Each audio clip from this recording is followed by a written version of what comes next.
This next one is Less Than Electric, which is on the Reverie EP.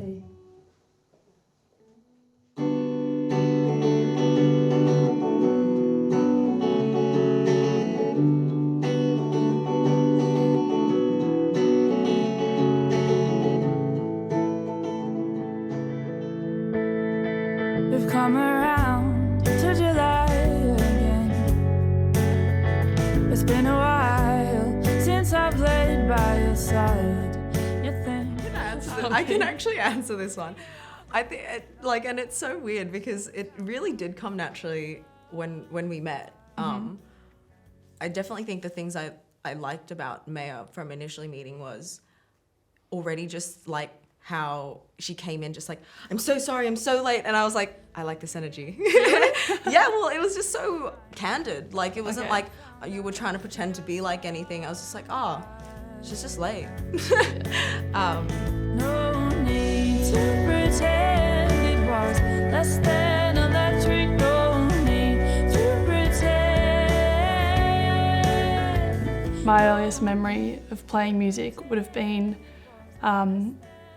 back when CD players were a thing, and I think my dad gave my mum the Missy Higgins Sound of White album for Christmas, and I just remember sitting down, putting in the CD player and just reading through the lyric book at the back that you'd get in the CD case and just going from start to finish on the album, basically just karaoke.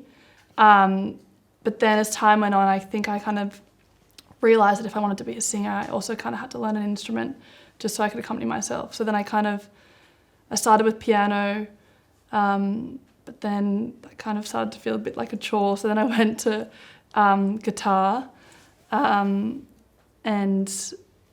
yeah, now I basically just use those instruments as an accompaniment, and singing is definitely my main thing. In many ways, it made it better that we both shared the same time. My parents put me and my siblings all into piano lessons when we were 4, and then up until we were like sort of late primary school and our teacher left, and then I started getting into guitar because my dad plays guitar, and then I got bored of guitar and I was like, I want to learn drums.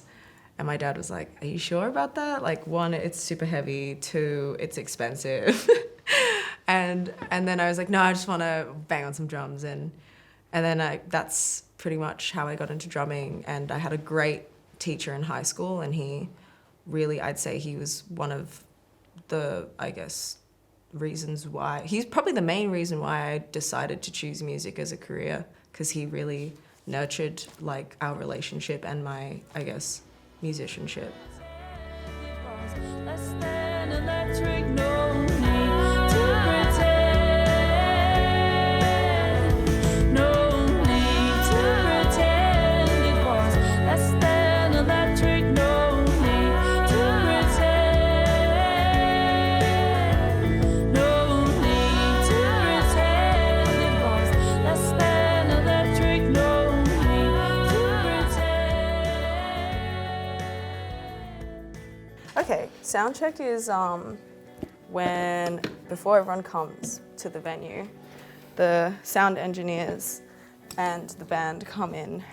They'll do like a really general levels mix thing, and then they get you to do like a line check. So they'll be like, can we get the singers, can we get the main vocals, do a test on the mic, and then we'll do like each individual drum. So like, can I get a bit of kick, can I get a bit of snare?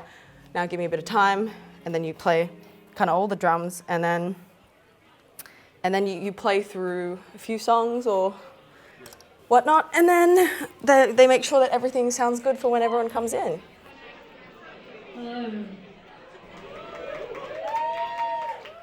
I think there's a little bit of an added pressure maybe to being a solo artist, mainly because I decided to put it under my own name, which, I think I still don't know whether that was the right decision or not. It's something that's so personally attached. Sometimes I wish that I'd kind of put it under a, what's it called? Like a stage name or a something. moniker or something. Yeah. But, I don't want to take away from other from bands being like there's more pressure being a solo artist. I think there's just pressure being a musician, to be honest. Totally. You know? Yeah.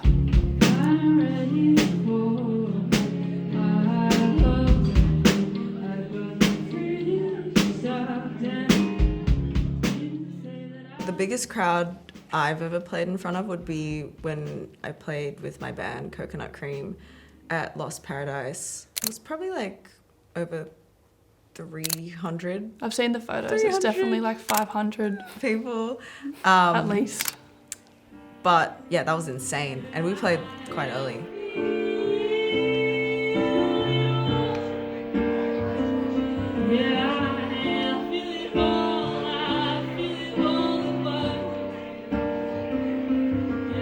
I don't know. I think that probably Eye to Eye is probably one of my favourite songs. I think the chorus, the line, the way you talk about your mother says it all. I feel like that's a that great line for me, when I wrote that, I was like, okay, I want to continue on with this song. And I think that probably gets one of the best receptions at gigs as well. And it's the funnest to play. And it's kind of, you know, that line's a bit cutting, but it's also basically a pop rock song. It's not some really, really sad ballad. So yeah, it's still fun to play.